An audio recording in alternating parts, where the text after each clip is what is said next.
Alléluia. Parce que pour que tu grandisses sur le plan spirituel, il te faut passer des tests. Et ces tests sont les attaques des démons. Et la résistance que tu vas avoir, parce que le Saint-Esprit t'habite. Donc tu vas de l'étape de 0 à 10. Amen. Alléluia. Amen. Je vais introduire mon message ce matin à partir de ce point que vous venez de comprendre. Si vous avez compris cela, acclamez le Seigneur. Parce que l'introduction va nous mettre directement dans le test lui-même. Et j'aimerais que chacun prenne conscience de ce qu'il va dire. Nous ne sommes pas venus ici pour célébrer des mariages.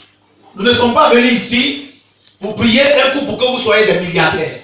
Nous ne sommes pas venus ici, alléluia, pour gérer des humeurs que vous-même vous ne pouvez pas gérer. On est venu pour servir l'Éternel.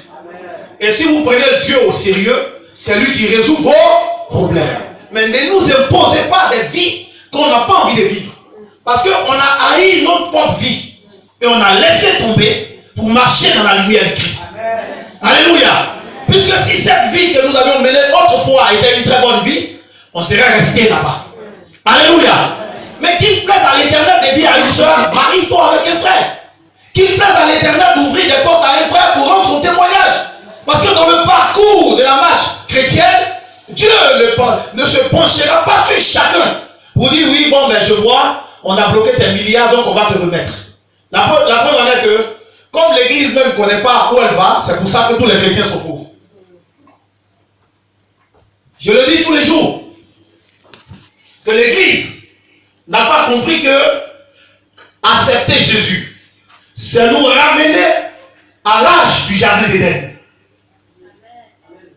Afin que Dieu, avant le péché, je veux dire, afin que Dieu nous visite à chaque moment et qu'il reçoive des honneurs venant de nous, comme adorateurs.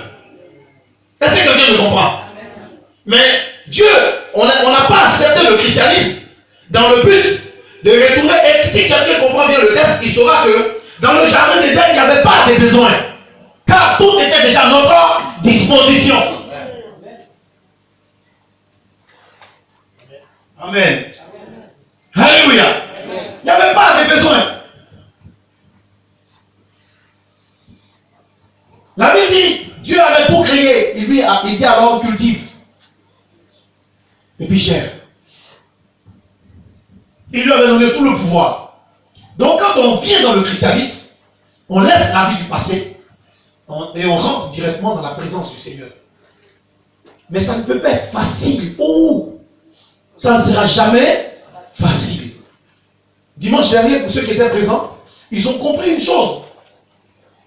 Les deux frères qui sont sortis du même ventre ont eu des clashs. Jacob et Isaïe. On s'en comprend.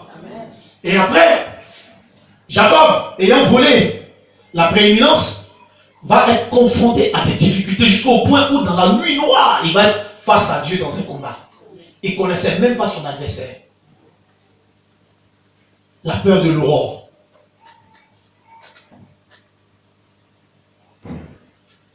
Donc mon frère, ma soeur, tu prendras ta grâce et la bénédiction que l'Éternel t'accorde. Alléluia. C'est pour ça que j'ai toujours dit, si vous avez formulé des projets dans votre vie pour moi, détrompez-vous.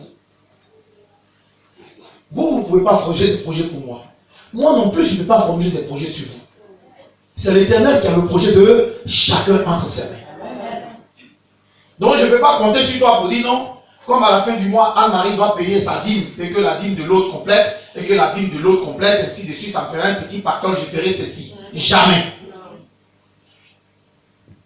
Et toi aussi, tu n'as pas dit, bon, je suis à l'église, notre pasteur, comme Dieu l'utilise puissamment, il y a trop de témoignages qu'on rend tout le temps à l'église, avec des miracles, donc je vais faire ça pour pouvoir l'aider. À la minute où tu penses à ça, le diable va venir t'attaquer. Et puis je ne pourrais pas te dire la vérité.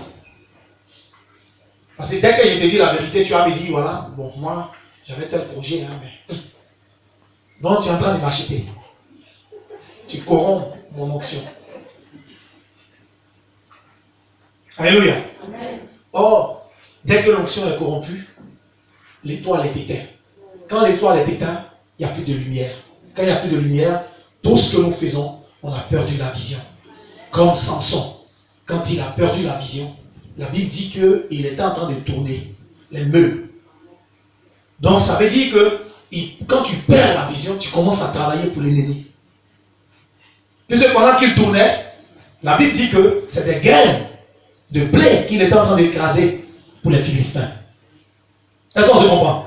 Donc dès lors que le mal est en toi et qu'on te dit le mal n'est pas bon,